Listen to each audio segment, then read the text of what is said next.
নগাঁৱৰ পৰা মিয়া মুছলমানে আৰম্ভ কৰিলে মৎস্য জেহাদ উজনিলৈ মাছ নপঠিয়াই মিয়া বেপাৰীয়ে আৰু আজিৰ পৰা আমি সিদ্ধান্ত গ্ৰহণ কৰিছো যে কোনো এটা দৰিকণাও আমি উজনি অসমত ৰপ্তানি নকৰোঁ প্ৰয়োজন বোধে আমি মাছ গেলাই দিম পচাই দিম তথাপি উজনি অসমত আমি মাছ নিদিওঁ মিয়া মাছ বেপাৰীয়ে এই ফটোৱা জাৰি কৰাৰ পাছতেই গৰজি উঠিছে মুখ্যমন্ত্ৰী হিমন্ত বিশ্ব শৰ্মাই অসমীয়াৰ বিৰুদ্ধে এয়া মিয়াৰ অৰ্থনৈতিক অৱৰোধ আজি মাছ নিদিওঁ বুলি কৈছে কালি শাক পাচলি নিদিওঁ বুলি ক'ব কালি কি ষ্টেটমেণ্ট ওলাইছে যে উজনিত মাছ নপঠাওঁ তাৰমানে মই ইমান দিন যি কৈছিলোঁ যে এতিয়া ইকনমিক ব্লকেডৰ কনচেপ্টটো লৈ আহিলে ইমান দিন আছিলে ভূমি যোৱাকালিৰ পৰা নতুন এলিমেণ্ট এটা তাৰমানে অহাকালি খাৰুপেটীয়াত গণ্ডগোল এটা হ'লে অহাকালি খাৰুপেটীয়াত কৈ দিব গুৱাহাটীত চব্জি নপঠাওঁ তাৰমানে যিখিনি না মোক জাষ্ট কৈ ল'ব দিয়ক অখিল গগৈ ডাঙৰীয়া যোগ দিব নাই মই আপোনাক অনুৰোধ কৰিছোঁ এই ষ্টেটমেণ্টটোৱে আইন শৃংখলা হ'ব পাৰে আপুনি ক'ব নাই আপোনাক মই একদম আপত্তি কৰা নাই কাৰণ এই বিষয়টো ইয়াত অলপ নিষ্পত্তি হ'ব লাগিব সেইকাৰণে অখিল গগৈ ডাঙৰীয়াও ইয়াত দুআষাৰ কওক মই বিচাৰিম মুখ্যমন্ত্ৰী হিমন্ত বিশ্ব শৰ্মাই দাবী কৰিলে ইমান দিনে মই কোৱা কথাবোৰ এতিয়া সঁচা প্ৰমাণিত হৈছে মিয়াৰ মাইণ্ডত অৰ্থনৈতিক অৱৰোধৰ চিন্তা সোমাই আছে যে আমি নগাঁৱৰ পৰা মাছ নপঠাওঁ তাৰমানে ইজ ইট নট যে ইকনমিক ব্লকেট এইটো এটা ইকনমিক ব্লকেট আৰম্ভ কৰি দিলে তাৰমানে ইমান দিন আপোনালোকে যিবিলাক মোক কৈ আছিল যে এইবিলাক হিমন্ত বিশ্ব শৰ্মাই এনেই কয় এনেইতো কোৱা নাই যিটো প্ৰমাণ হৈ গ'ল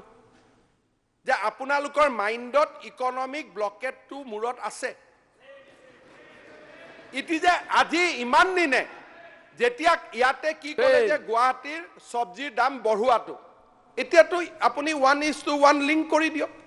আজিলৈকে অসমত কোনেও কোৱা নাই যে অমুক আপুনি মাছ নাই পঠোৱা মাছ অন্ধ্ৰপ্ৰদেশৰ পৰা আহিব মাছ অসমৰ ল'ৰাই উৎপাদন কৰিব কিন্তু এনেকে যদি উজনি অসমত সৰু ঘটনা এটা হৈছে ইমান ষ্টেটমেণ্ট দিছে ঘটনা ক'তো হোৱা নাই এটাই মাত্ৰ নাজিৰাত ঘটনা হৈছে ঘটনা আৰু উজনি অসমৰ মানুহখিনিয়ে বিবৃতি দিছে আইন হাতত লোৱা নাই নাই ঠিক আছে নাই মই ক'লো নহয় এটা ঘটনাক বাদ দি কিন্তু তেনেকুৱা ঘটনা নামনি অসমত আপোনালোকে জানে আমাৰ মানুহখিনিৰ ওপৰত কিমান ডেইলি হৈ থাকে হিমন্ত বিশ্ব শৰ্মাৰ আহ্বান খিলঞ্জীয়াক মিয়াই দাবী ধমকি দিয়া বন্ধ কৰক নহ'লে পৰিৱেশ বেয়া হ'ব এই যে আজি ক'লে যে আমি যামেই উজনিত ইয়াৰ ওপৰত আপোনাৰ প্ৰতিক্ৰিয়া এই সদনত অহাটো খুব প্ৰয়োজনীয় এই যে ইকনমিক ব্লকেট আৰম্ভ কৰিছে উজনি অসমৰ বিৰুদ্ধে ইয়াৰ ওপৰত আপোনাৰ মন্তব্য অহাটো খুবেই প্ৰয়োজনীয় মোৰ কোনো আপত্তি নাই এই ল'ৰা বিজেপিৰ কেডাৰ পীযুষ হাজৰিকাৰ ঘনিষ্ঠ মানুহ আৰে ঘনিষ্ঠ নহওক কিয় মই কোনে মানুহ কি কথা কাৰ কি মই ক'ব যোৱা নাই মই খালি এটাই কথা কৈছোঁ যে যেতিয়ালৈকে অসমত খিলঞ্জীয়া মানুহখিনিৰ অধিকাৰ সুৰক্ষিত হৈ থাকিব সকলোৱে চব কৰিব পাৰিব কিন্তু খিলঞ্জীয়া মানুহখিনিক যদি আপোনালোকে দাবী ধমকি দি বহাব খোজে পৰিৱেশটো ঠিক নহ'ব এইটো কথা সদায় মনত ৰাখিব আৰু আপোনালোকে এইটো কথা সদায় মনত ৰাখিব যে এইখন অসমত জাতি জনগোষ্ঠীৰ এটা বিভিন্ন অঞ্চলত তেওঁলোকৰ প্ৰভাৱ আৰু এইটো আজি নহয় হাজাৰ হাজাৰ বছৰ ধৰি কাৰ্বি মানুহখিনি কাৰ্বি আলঙত বড়ো মানুহখিনি বড়োত আহোম মানুহখিনি উজনি অসম উত্তৰ অসমত এটা তেওঁলোকৰ সাংস্কৃতিক প্ৰভাৱ আছে খিলঞ্জীয়াৰ এটা অধিকাৰ আছে ইউএনৰ চাৰ্টাৰ আছে অন ইণ্ডিজেনাছ পিপলছ ৰাইট এইটো বাহিৰৰ পৰা অহা কনচেপ্ট নহয় আৰু অনাৰেবল সুপ্ৰিম কোৰ্ট অফ ইণ্ডিয়াই কৈছে যে অসমৰ ওপৰত এটা এগ্ৰেছন চলি আছে এইবিলাক মোৰ শব্দ নহয় আপোনালোকে যে কয় হিমন্ত বিশ্ব শৰ্মাই কয় এই শব্দবিলাক ইয়াত গোপীনাথ বৰদলৈ কৈ যোৱা শব্দ বিষ্ণুৰাম মেধিয়ে কৈ যোৱা শব্দ এই শব্দবিলাক সুপ্ৰিম কোৰ্টৰ মহামান্য আদালতে কৈ যোৱা Sarbananda Sonowal versus government of India কেছটো পঢ়িব তাত লিখা আছে অসমৰ ওপৰত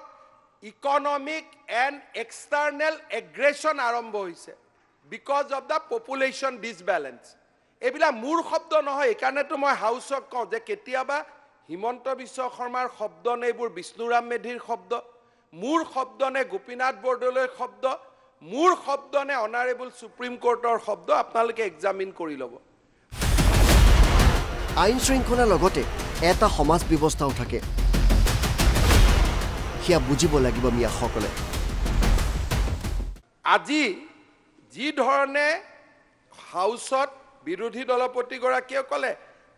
কনষ্টিটিউশ্যনেল লিগেল ৰাইটছ, এইটো এক জেগাত, সমাজৰ চেনচিটিভিটিবিলাক বেলেগ জেগাত। কালি যদি আপুনি কয় যে কামাখ্যাও অসমৰ তুলনাত, গতিকে কামাখ্যাত গৈ মই বহি ল'মেই, নাই, এইটোতো লিগেলি ৰাইট হ'লেওতো কোনেও নকৰে। এটা হ'ল লিগেলি ৰাইট আৰু আন এটা হৈছে সমাজৰ ব্যৱস্থা, সমাজৰ ছিষ্টেম। আজি আপোনালোকে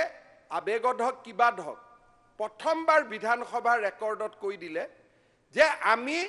আমাৰ অধিকাৰ আছে, আমি গোটেই অসমত যামেই। নাই, এইটো ক'লো নাই, আৰ্টিকল 14 মতে অধিকাৰ আছে, কিন্তু সেইটো অধিকাৰ আমি প্ৰয়োগ কৰিব পাৰোঁ নেকি?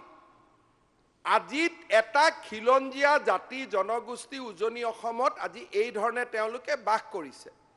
তাতে যদি আপোনালোকক কোনোবাই মাতিছে, কাম কৰিব মাতিছে, আপোনালোক তাত যাবই, অতিথি, কিন্তু মই যামেই। যিটো ষ্টেটমেণ্ট আজি আপোনালোকে আৰম্ভ কৰিলে, এই ষ্টেটমেণ্টটো যদি সদনত আৰু দুবাৰ তিনিবাৰ পৰে, মোৰ কাৰণে ল এণ্ড অৰ্ডাৰ কণ্ট্ৰল কৰাটো ডিফিকাল্ট হ'ব। মই ল এণ্ড অৰ্ডাৰ পইণ্টৰ পৰা কৈছোঁ, কাৰণ আজি এই ষ্টেটমেণ্টটোৰ এটা বেয়া মিনিং হ'ব। উল্লেখযোগ্য যে উজনি অসমত মিয়া হাটৰ অভিযান আৰম্ভ হোৱাৰ লগে লগে উজনিলৈ মাছ বন্ধ কৰি দিছে মিয়া বেপাৰীসকলে। প্ৰয়োজন বোধে আমি মাছ গেলাই দিম, পচাই দিম, তথাপি উজনি অসমত আমি মাছ নিদিওঁ, যে শুকান মাছ কিনি খাবলৈ আমি বাধ্য কৰাম বুলি আমি প্ৰতিশ্ৰুতিবদ্ধ হৈছোঁ। Bureau report, NB news.